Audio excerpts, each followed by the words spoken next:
Jai Baba Yo Privale Ki Jai.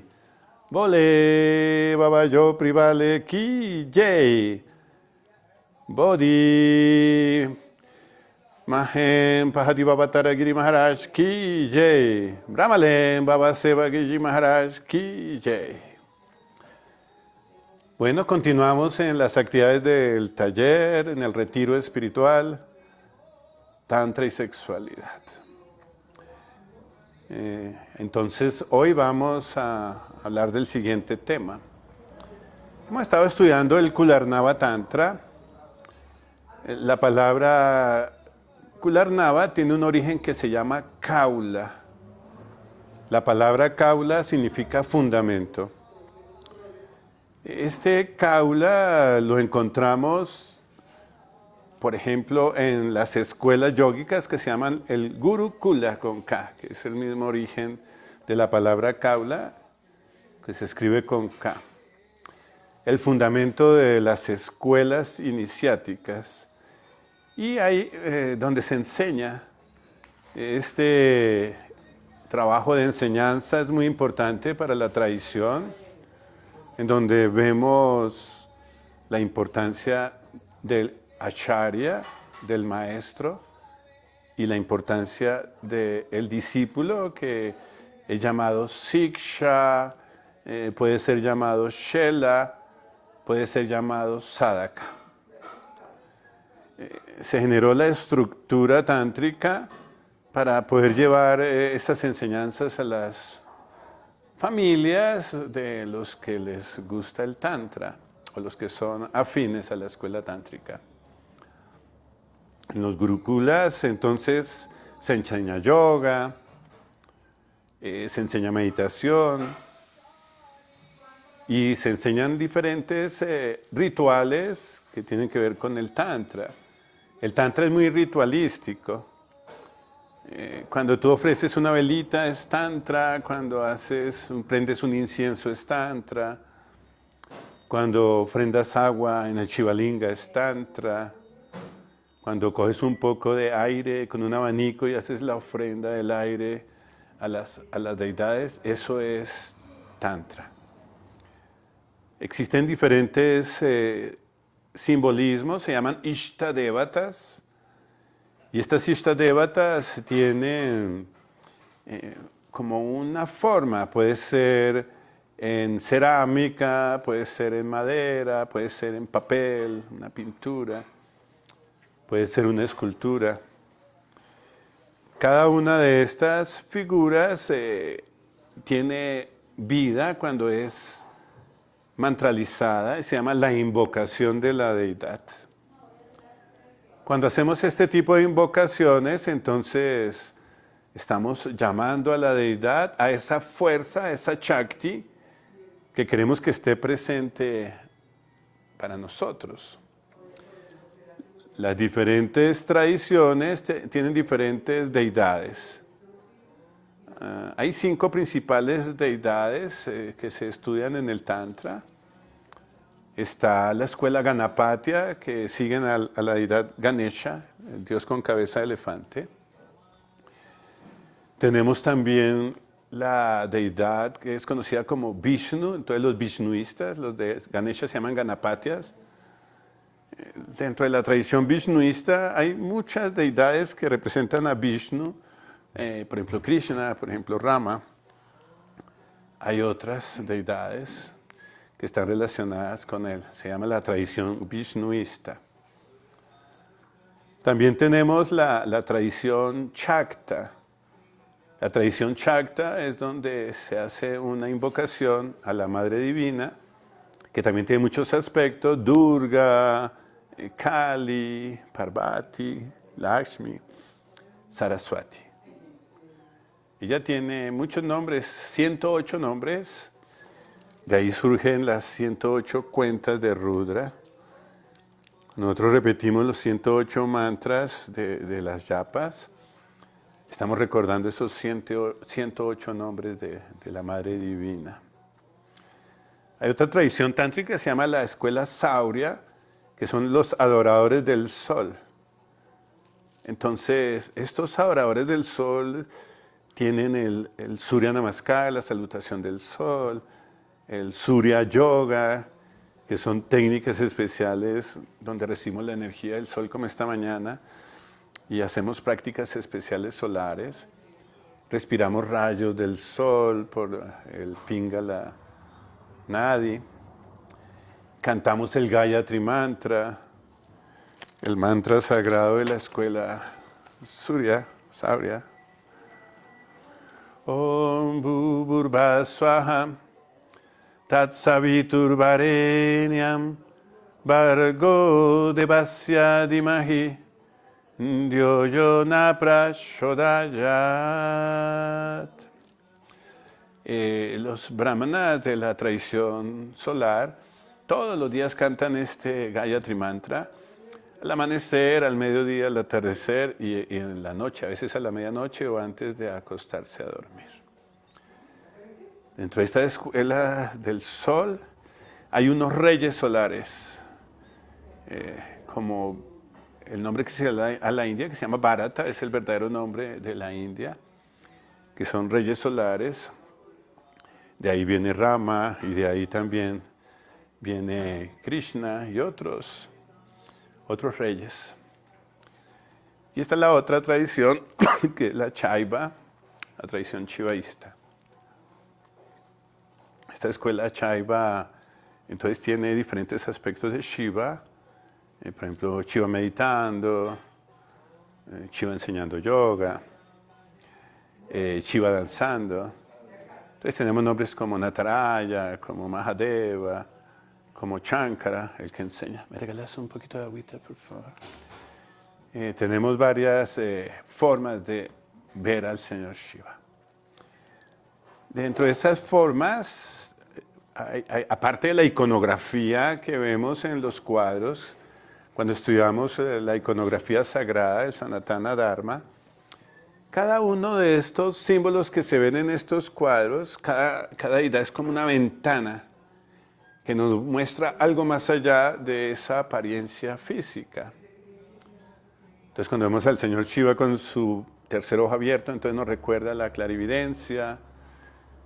Cuando lo vemos con una serpiente alrededor de su cuerpo, nos recuerda el dominio que él tiene sobre sus instintos. Cuando lo vemos con el río Ganges sobre su cabeza, vemos la purificación que viene a través de él. Cuando lo vemos con su tridente, vemos el poder que tiene de proteger a sus devotos. Entonces, digamos que cuando tú ves una deidad de la iconografía hindú, hay un mensaje especial, que es un mensaje transmitido en silencio. Tiene que ver con la iconografía. De ahí el arte sagrado, que es tan importante, que es todo tántrico. Entonces tú de pronto ves una imagen y no ves sino la imagen y ya, pero hay una enseñanza más allá a través de cada simbología. Cuando Shiva sale con sus 4 brazos, el manejo de los 4 elementos, tierra, aire, agua y fuego. Y así podríamos describir todos los símbolos, como el tamborcito de Indima, el sonido del Om, que nos guía cuando estamos meditando en el Nada Yoga, el sonido del tamborcito de Indima nos recuerda ese Om sagrado y la técnica de Nada Yoga. Cada una de estas 5 tradiciones también tiene otro tipo de simbolismo más oculto. Entonces, por ejemplo, a Vishnu se le representa con el Shaligram, que es como unas amonitas, como las que se encuentran en Villa de Leyva, las amonitas que vienen en piedras. Por ejemplo, al señor Shiva se le representa con el Shivalinga, el aspecto fálico de Shiva. A Shakti se le representa con el Yoni, el mudra del Yoni, que es un mudra muy particular de la escuela Shakti. A Surya pues se lo representa con el sol, un disco solar, una piedra solar que puede estar ahí incrustada. Y al señor Ganesha se lo representa con el elefante, el símbolo del elefante que nos recuerda a Ganapati. Todas estas son 5 escuelas de la tradición tántrica que ustedes las van a encontrar siempre. Cuando vemos entonces el tantrismo, no es solamente sexualidad, porque mucha gente habla de tantra de solo sexo. Y aquí en Occidente se ha hablado del tantrismo más como la sexualidad. Incluso hay películas de tantrismo que solo se enfocan en la sexualidad y en una sexualidad vishnuista, el Maituna, que hablamos ayer de solo la búsqueda de placer. Pero hay enseñanzas tántricas que nos hablan del ritual, de cómo orar, cómo hacer ofrendas, cómo invocar a las deidades para que traigan sus bendiciones. Al lado de cada deidad masculina, como hablábamos, hay una deidad femenina. Estas deidades femeninas también son invocadas, incluso muchas veces más en el tantrismo que las deidades masculinas. Entonces, por ejemplo, tenemos a Ganesha, que anda con sus 2 esposas, Buddhi y Siddhi. El señor Vishnu, que anda con Lakshmi. El señor Shiva, que anda con Parvati y todos los aspectos de Durga, las diferentes Navadurgas y diferentes aspectos. Encontramos a Shakti, que tiene su Shakta, que es Shiva, y el sol es Surya con Vivasvani, la esposa del dios del sol. Cuando queremos entonces algún tipo de beneficio a través de la oración, surgen los mantras, las invocaciones, por ejemplo, Om Surya Namaskar, invocando al sol, Om Namo Narayana, invocando a Vishnu, Om Ganapataye Namaha, invocando al señor Ganesha, Om Namah Shivaya, invocando al señor Shiva. Cada deidad tiene su mantra y el mantra de la diosa divina, hay muchos, por ejemplo, Hrin, Shrin, Krin, Ain, Saraswati Ji, Namaha, Yayo Srimati Lakshmi Devi Maharani, Om Dum Durgaya Namaha. El poder del mantra, cuando es bien pronunciado, se habla de que no hay diferencia entre el nombre y la deidad misma. Entonces, podemos invocar a la deidad a través de los mantras. Luego nos enseñan, no hay diferencia entre el mantra, el Ishtadevata y el yantra. El yantra son figuras geométricas que se realizan, puede ser sobre pergaminos, sobre cortezas de árboles.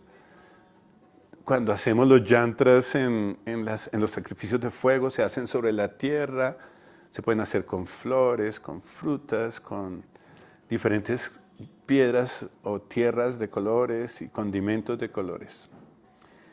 Estos símbolos de geometría sagrada tienen la invocación a la divinidad. Entonces, muchas escuelas usan los yantras para poder hacer este tipo de invocación. Por ejemplo, al señor Shiva se le invoca mucho con el triángulo hacia arriba y a Shakti con el triángulo hacia abajo, como parte de esas enseñanzas. Cuando están los 2 triángulos entrelazados es la unión de Shiva y Shakti. Es un símbolo que se parece mucho a la estrella de David. Creo yo que la estrella de David salió de esos yantras hindúes, de esa escuela tántrica, en donde se trabaja la geometría sagrada. Y cuando tú empiezas a estudiar los diferentes chakras, empiezas a ver todos esos símbolos de los chakras como yantras con sus figuras geométricas. Entonces se trabaja los cuadrados, los círculos, los triángulos, los puntos, figuras como flores de loto también, que nos recuerdan los diferentes chakras. Ok, vamos a dar el salto importante del tantrismo. Decíamos que el culto externo es para los más degradados. Las personas que todavía viven en este plano sensual y objetivo, entonces son personas que tienen que ir a los templos a rezar, que tienen que tener un ídolo, una deidad para rezarle, que tienen que usar o flores, o incienso, o fuego para hacer las invocaciones. Entonces es el culto externo. Pero el Tantra da un salto maravilloso. Y es cuando empezamos a estudiar toda esa anatomía tántrica, que es nuestro cuerpo es un templo. Y dentro de nosotros están los tres mundos. El concepto de los tres mundos habla de los planos débicos, devalokas, los planos medios, que los llamamos manulokas, manushalokas. También le decimos madhyaloka, como el mundo de la muerte. Y los planos más bajos que se llaman patalalokas. Todo lo que hay en el universo externamente está dentro de nosotros en el microcosmos. Y esa es una enseñanza tántrica maravillosa. Entonces, ¿qué hace un tántrico que no está en lo más bajo, que necesita ir a una iglesia para encontrarse con Dios? Cierra los ojos, medita, hace el manashapuya y puede encontrar a la divinidad dentro de él en los diferentes templos que hay. Cuando vamos a las grandes catedrales construidas por los masones, que vemos en cada catedral muchas capillitas pequeñas, se parece mucho a la enseñanza tántrica. Dentro de nosotros todo el cuerpo es un templo, una gran catedral, pero en cada chakra hay una deidad diferente que está allí cumpliendo con una misión, con una función. Y dentro de nosotros están los tres devas, Mahadevas, Brahma, Vishnu y Shiva con sus consortes. Dentro de nosotros están los 33 devas, los Vasus, los Adityas y los Rudras. Y dentro de nosotros están los 33 millones de devas, que son todas las deidades menores que existen en todo el universo. El Tantra entonces nos dice, oye, ¿por qué buscas afuera? La divinidad está dentro de ti. Dentro de cada uno de nosotros está la divinidad y por eso decimos nuestro cuerpo es sagrado, nuestro cuerpo es un templo. ¿Por qué no lo percibimos así? No nos lo han enseñado. La cultura de Kali Yuga nos enseña que todo es afuera. ¿Quieres encontrar la sabiduría? Lee los libros. ¿Quieres encontrar la felicidad? Busca el placer sensorial. ¿Quieres encontrar plenitud? Búscate una pareja. Vivimos en función de lo externo. Y nos han dicho, lo que tú ves es real, pero lo que no ves no es real. Pero a Dios no lo podemos ver con estos ojos. Entonces nos están engañando. Nos están haciendo creer que todo lo externo es lo único y lo mejor. Y no es así. Dentro de nosotros están las maravillas de los reinos internos, regiones maravillosas de luz. Los seres humanos podemos viajar por los reinos internos cuando meditamos conscientemente.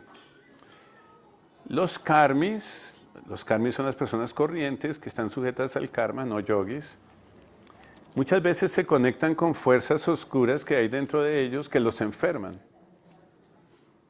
Por ejemplo, esquizofrénicos que se conectan con los demonios internos, los infiernos astrales, empiezan a alucinar, a hablar con los demonios les hablan cosas, no pueden ellos manejarlos, se enferman psiquiátricamente, no tienen el poder de control. Hay otros que se conectan con otros mundos, como los mundos de los antepasados, y todo el tiempo están en esa conexión con la parte psíquica a nivel telepático, pero lo hacen inconscientemente. Entonces, la mente está recibiendo un montón de bombardeos, medios de comunicación, las palabras de las personas que están cerca, y también muchas personas tienen poderes telepáticos que generan conexión con conversaciones que están fuera de ellos y que están captando. Generalmente son cosas negativas. La psiquiatría ha demostrado que el 90% de los pensamientos son negativos. Solo hay un 10% de pensamientos positivos que estamos generando en el día a día. Y esa conexión con el 90% de energías negativas pues nos enferma y nos genera tensión, ansiedad, angustia, etcétera, etcétera. El yoga nos dice, oye, puedes hacer manashapuya. La palabra manashapuya significa ritos mentales internos. Pero no es estar pensando, porque ya sabes que la mente es maya, la ilusión, entonces estar imaginando cosas no es la idea. Porque la mente, el mismo proceso de estar imaginando, es una maya, una ilusión. Sin embargo, se usan las técnicas de meditación con las visualizaciones conscientes y vienen las experiencias de conectarnos con esas deidades que hay dentro de cada uno de nosotros. Esa conexión se hace a través de la meditación. Y meditar no es pensar, no es analizar, no es imaginar, no es visualizar. No es quedarse dormido tampoco. La meditación se caracteriza por parar el diálogo mental y enfocar nuestra conciencia con el sanyama. La palabra sanyama significa la meditación perfectamente concentrada. Puede que usemos técnicas, el dharana como acercarse a la meditación, pero luego cuando tú entras en el estado de meditación, ahí es un enfoque. No tiene nada que ver con la mente, con la razón. Es tu conciencia que se enfoca. Lo que nosotros somos en esencia es Atman. Somos Brahman, somos Paramashiva. Y la conciencia es una manifestación del Atman. Esta conciencia del yogi se manifiesta en la meditación. Cuando tú estás meditando, no es tu mente la que está meditando. Tenemos que parar el diálogo mental para entrar en ese mundo de la luz de la conciencia incrementada. Es como una luz, como cuando entras a una cueva y prendes el bombillo y ves todo lo que hay allí. La conciencia es esa luz. Todo lo que tú ves puede ser el plano físico, plano astral, plano causal, plano supracausal. Las diferentes regiones por donde se mueve la conciencia. Dentro del astral hay un aspecto bajo, oscuro, se llaman los patalalokas, que son los asuras que percibimos y que están dentro de nosotros en los planos más bajos. Dentro de nosotros están esas fuerzas oscuras, pero nosotros cerramos la puerta con el yoga para que no nos molesten. Ellos estén allá en ese submundo donde deben estar, pero no nos van a afectar. Porque cuando tú tienes una aura brillante, los seres de oscuridad no se pueden acercar a ti. Ellos están totalmente enceguecidos con esa luz, no pueden hacerlo. De ahí la importancia del yogi con su sadhana, de poner su aura muy brillante para que esos seres de oscuridad no afecten. No se pueden acercar. Haz de cuenta como un vampiro que vive en una cueva, cuando sale la luz del sol ellos tienen que meterse rápido a la cueva, no pueden soportarlo. Nosotros, los yogis, fortalecemos el aura, se vuelve brillante y todos esos seres de oscuridad no vibran.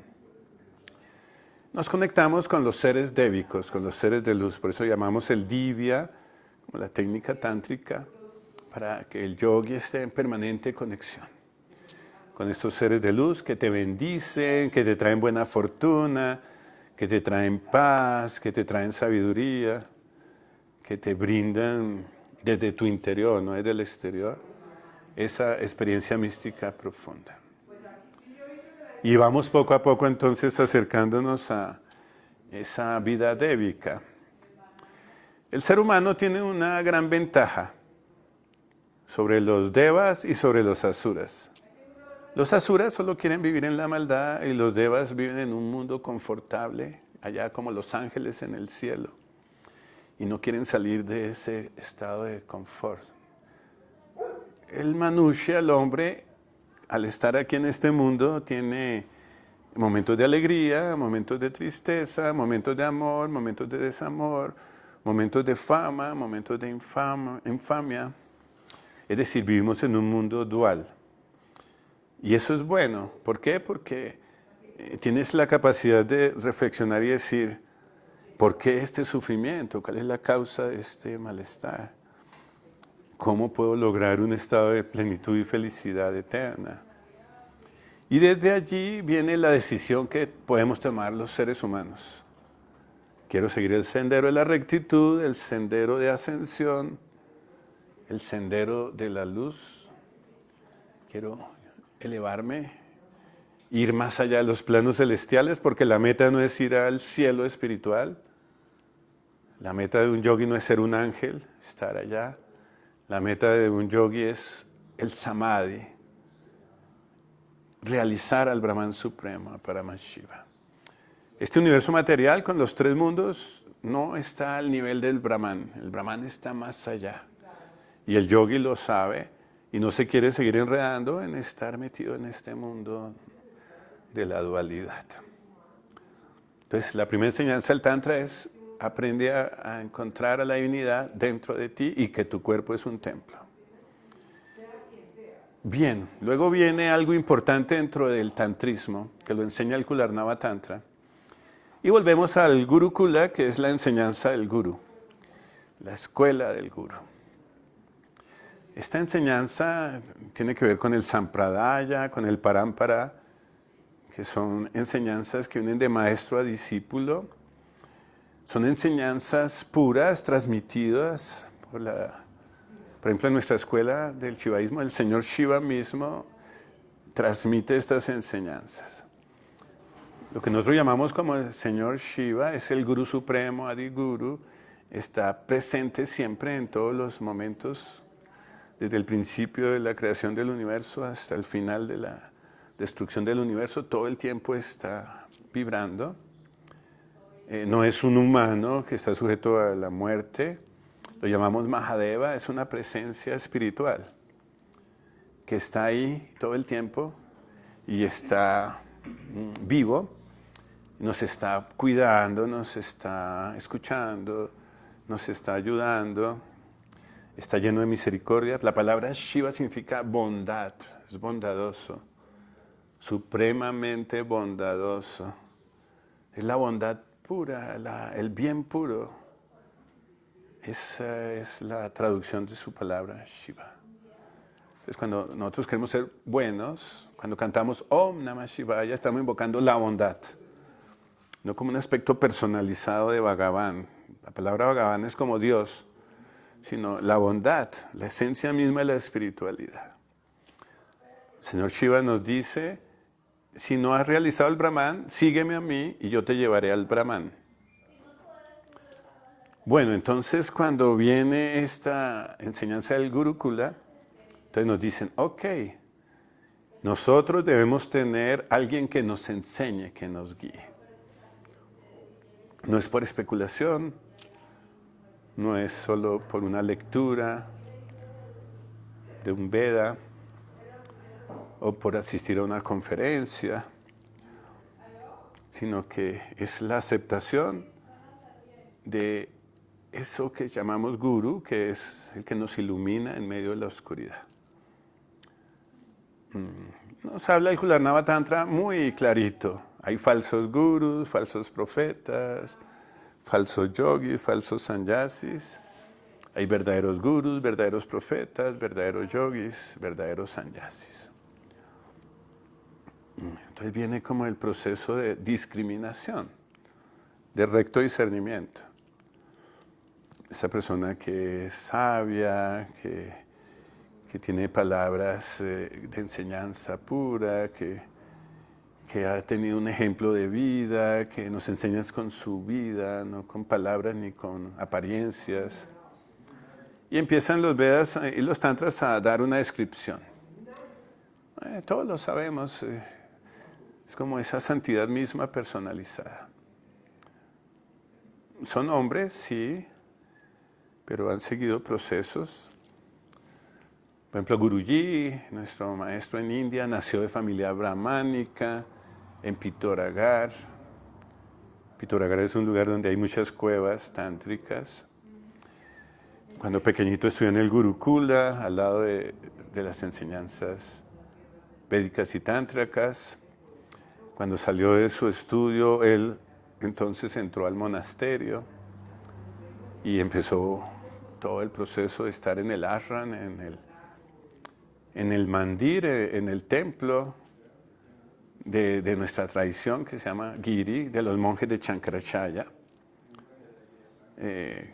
Luego, a través del servicio de su gurú, cuando su gurú desencarnó, el gurú le regaló una rudra así grandota, como en señal de transmisión del conocimiento, y lo convirtió en gurú. Nadie se convierte en gurú a sí mismo. Es por la sagrada tradición que dan la bendición de que tú estás en un nivel para ser gurú, para ser como el fundamento, la base, el sostén de toda la congregación. Y vemos su ejemplo. Ok, hay que tener ojos para ver. No todo el mundo tiene esos ojos para ver. Algunos solo miran superficialmente y juzgan y critican. Normal en esta sociedad de la riña y la hipocresía. Pero cuando tú miras desde tu corazón con tu clarividencia, ves su aura, ves su amor, ves la tradición que viene detrás de él, el poder de espiritualidad que se transmite a través del darshan y a través de los satsang, de sus bendiciones.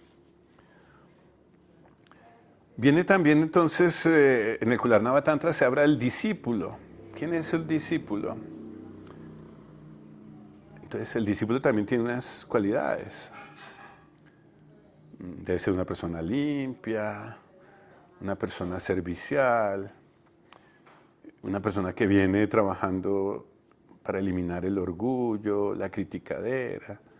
No es una persona chismosa, es una persona que escucha, que es obediente a las enseñanzas, que inquiere, que es inteligente, hace preguntas inteligentes. Se caracteriza mucho por el servicio desinteresado. Cuando llegan al gurú grandes intelectuales, no entienden, llegan creyéndose más que el gurú, y entonces, algo así como que llegamos con la copa llena, y al tener la copa llena, cuando vienen las enseñanzas de los maestros espirituales, no entra ese vino sagrado de la sabiduría porque ya tiene la copa llena. Entonces lo que nos enseñan los maestros es, desocupa la copa y acércate. Tienes que aprender de ceros, desde ceros, como un bebé, como un niño, empezar a hablar, empezar a caminar. Entonces digamos que el discípulo debe ser humilde, porque llego al gurú en esa humildad. Y qué difícil es dar unas dándavas al gurú. ¡Ay, dándavas! Porque somos orgullosos, nos creemos más que los demás, nos han enseñado, adorarás solo al Señor tu Dios, no le vayas a hacer ninguna dándava a ningún hombre. Pero cuando un discípulo hace dándavas, le está dando dándavas a Dios que está en el corazón del gurú, no es al hombre, a la figura. Y es un acto de humildad, de entrega, de devoción. Entonces viene ese concepto que es muy importante en el Tantra. Se necesita un maestro espiritual para andar en este camino que hablábamos ayer, que es como el filo de la navaja. Es un camino directo para alcanzar el Nirvikalpa Samadhi, pero tienes que seguir las prácticas enseñadas. No puedo yo especular, es decir, creer lo que yo creo que es bueno y hacerlo. Cometeríamos el error de Buda. Los budistas son ateos. El budismo es totalmente ateo. Y son enseñanzas que cogen el yoga, la meditación, las asanas, muchas técnicas. Pero el concepto final del nirvana es un gran vacío. Buda se autoproclamó Buda y las enseñanzas que él desarrolló son de él mismo. Y de ahí vienen pues los lamas, el lamaísmo y las diferentes tradiciones budistas. Aunque ellos tienen también sus maestros y todo, pero son enseñanzas materialistas y ateas. Pero dentro del tantrismo hindú, porque hay tantrismo budista, taoísta, y gnósticos también, ya hemos hablado de otros aquí en Occidente que han cogido el tantrismo y sacan lo que les conviene, pero no lo que no les conviene, especialmente las disciplinas. Y bueno, entonces hacen como un figurín del tantra, como algo que no es, solo que se lo imaginan. Crean como un dibujito animado. Bien, entonces se necesita la capacidad de una buena tradición para poder seguir el camino apropiado y lograr las metas. Luego nos dice el Tantra, el Gularnava Tantra, donde está el Tantrika Acharya es el templo. También nos dice, dentro de ti está el templo, pero vemos la importancia del Guru, el Tantrika Acharya. Donde está el Tantrika Acharya es el templo. Si el Tantrika Acharya se va a la montaña, allá es el templo. Y si el Tantrika Acharya está en medio de la ciudad, allá está el templo. Lo que habla el Tantrika Acharya son los Vedas. O sea que cada vez que el Tantrika Acharya habla, está hablando sabiduría, es la enseñanza védica, viva. No está muerta en un libro. Los libros, igual que todos los textos sagrados, se pueden interpretar de mil maneras. En el cristianismo tenemos 300.000 sectas cristianas en Estados Unidos que interpretan la Biblia de una manera distinta cada una. Eso significa, bueno, hay diferentes interpretaciones de los Vedas también. Pero cuando hay un Tantrika Acharya, es el Guru vivo, cuando él habla es los Vedas. Cuando el Tantrika Acharya camina, esos pies de loto de él son el camino para llevarnos hacia la meta, hacia el Nirvikalpa Samadhi, que nosotros lo llamamos Kailasa. Kailasa es un monte sagrado que hay en los Himalayas, que representa un lugar sagrado que hay en los planos supracausales, en los planos más elevados de la creación material. Y dentro de nosotros, Kailasa está aquí arriba en el Sahasrara Chakra. Ya decíamos que dentro de nuestro cuerpo está todo el universo en el microcosmos. Tú cierras los ojos y ves el universo dentro de ti. Eso decía Shankaracharya. Oh, bendiciones de la divinidad. Cierro los ojos y puedo ver el universo dentro de mí. Y sí, tú ves al principio negro, negro, negro, y luego empiezan a aparecer todas las maravillas de las regiones internas.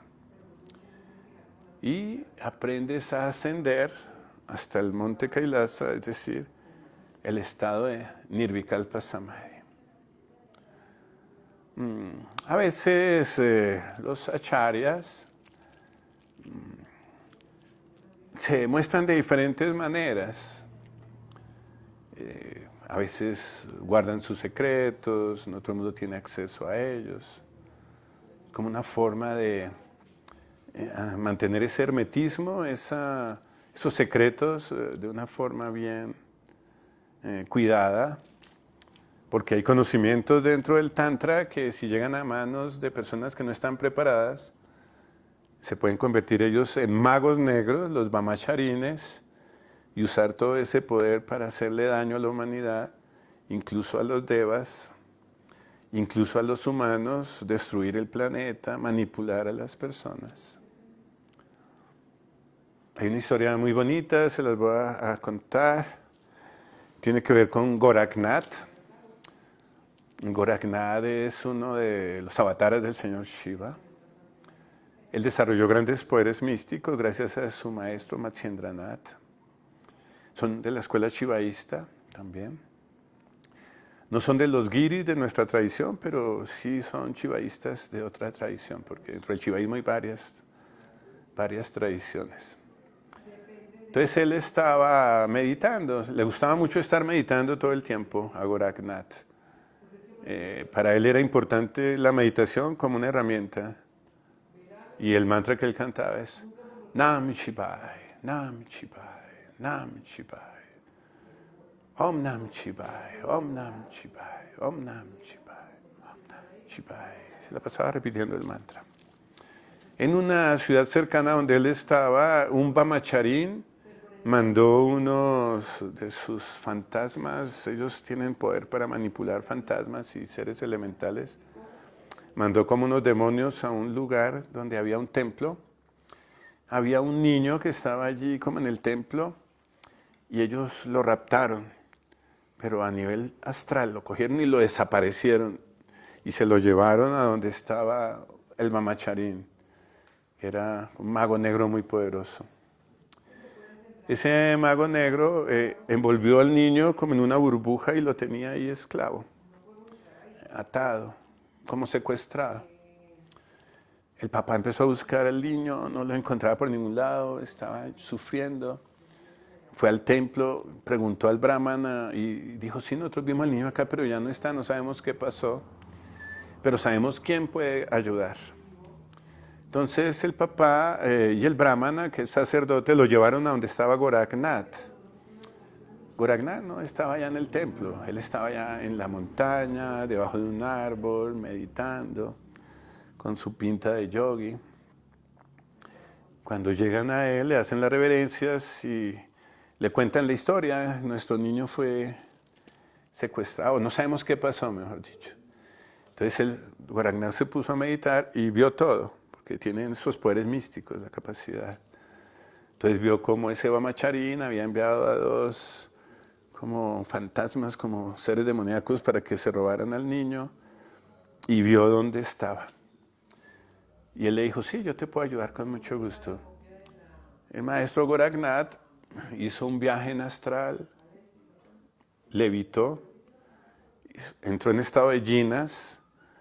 Estado de jhina es que su cuerpo puede entrar en otras dimensiones y fue y buscó el lugar donde estaba ese Brahmacharín, ese mago negro.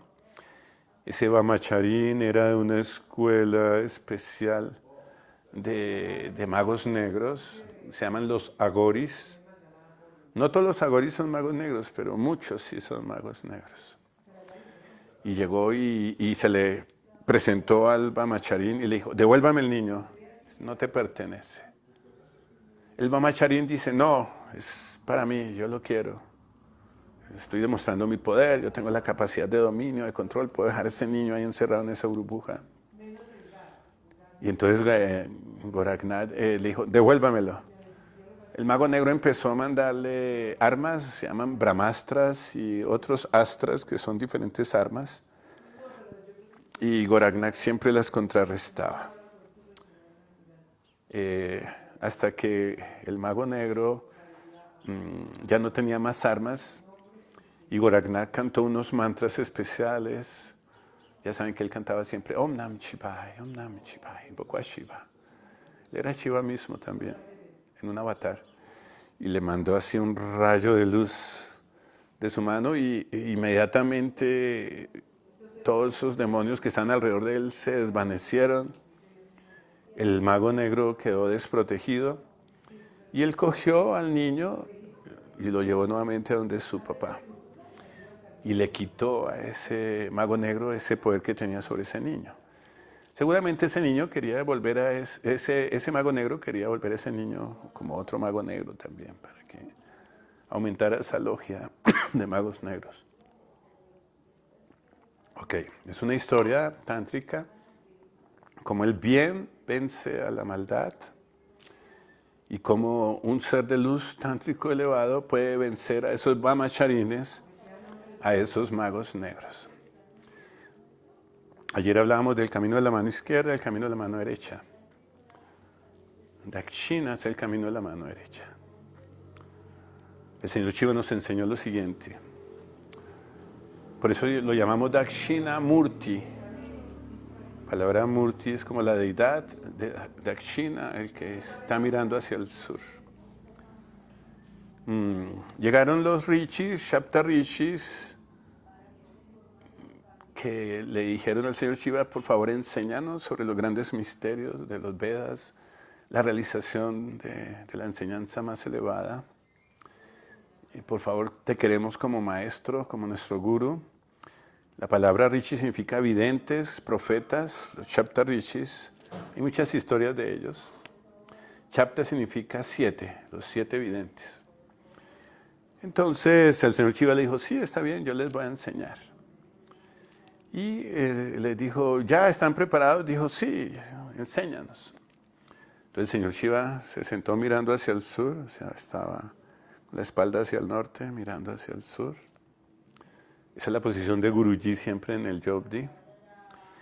Y les dijo a ellos, vean, les voy a enseñar. Y él se puso en posición de flor de loto, cerró los ojos, empezó a respirar profundo, no dijo ni una palabra. Los rishis vieron, trataron de observar lo que hacía, imitaron. Al señor Shiva entrar en meditación profunda, los jaló a ellos a que también entraran en meditación profunda. Y cuando estaban en estado de meditación profunda, les fue revelada toda la sabiduría de los Vedas, todas las enseñanzas en estado de meditación. Se dieron cuenta que el Guru estaba dentro de ellos. El señor Shiva les fue revelando todas esas enseñanzas profundas de los Vedas y los Tantras. Duró así, dicen 1000 años, meditando sin moverse. Cuando él se despertó, los rishis también se despertaron de su trance y le dieron las reverencias a Shiva, lo aceptaron como gurú, fueron iniciados en esos sagrados misterios de la meditación profunda y el conocimiento tántrico y védico. Le dieron la reverencia a Shiva y se fueron. Enseñanza. No necesitas palabras para enseñar. El señor Shiva no se puso a hacer un discurso como un catedrático, enseñó con su ejemplo, con la técnica, y les enseñó a través de la meditación a descubrir el Sanyama. Luego Patanjali, que es otro rishi, nos enseña eso en los Yoga Sutras, la meditación perfectamente concentrada, y cuando tú aprendes ese enfoque, aprendes la técnica para encontrar la respuesta a todos los enigmas, todos los misterios, todas las preguntas, toda la sabiduría es revelada. Muy bien, vamos a practicar entonces. Om Namah Shivaya, terminamos la transmisión. Jai Mahadeva. Om Namah Shivaya, Shivaya.